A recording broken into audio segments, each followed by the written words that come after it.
ସମ୍ବଲପୁର ସଦର ଥାନା ଅନ୍ତର୍ଗତ ଏକ ବଡ଼ ଧରଣର ବୀମା ଜାଲିଆତି ମାମଲାର ପର୍ଦ୍ଦାଫାଶ କରିଛି ସଦର ପୋଲିସ। ଏହି ଘଟଣାରେ ଜଣେ ବ୍ୟବସାୟୀ ନିଜେ ନିଜ ଦୋକାନରୁ ଲୁଟ୍ ହୋଇଥିବା ନେଇ ମିଛ ଅଭିଯୋଗ କରି ବୀମା କମ୍ପାନୀରୁ ଟଙ୍କା ହଡପ କରିବାକୁ ଯୋଜନା କରିଥିଲେ।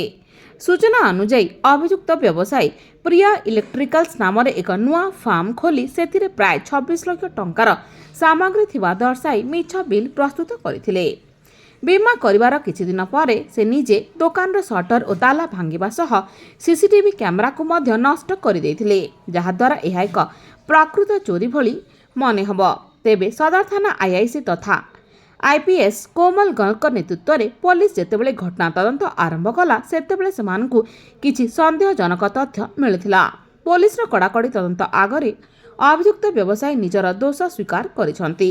ସେ କହିଛନ୍ତି ଯେ କେବଳ ଇନ୍ସୁରାନ୍ସ ଟଙ୍କା ପାଇବା ପାଇଁ ସେ ଏହି ସମ୍ପୂର୍ଣ୍ଣ ମିଥ୍ୟା ଯୋଜନା ପ୍ରସ୍ତୁତ କରିଥିଲେ। ପୂର୍ବରୁ ମଧ୍ୟ 2023-24 ମସିହାରେ ସେ ଏଭଳି କିଛି କାର୍ଯ୍ୟ କରିଥିବା ସନ୍ଦେହ କରାଯାଉଛି।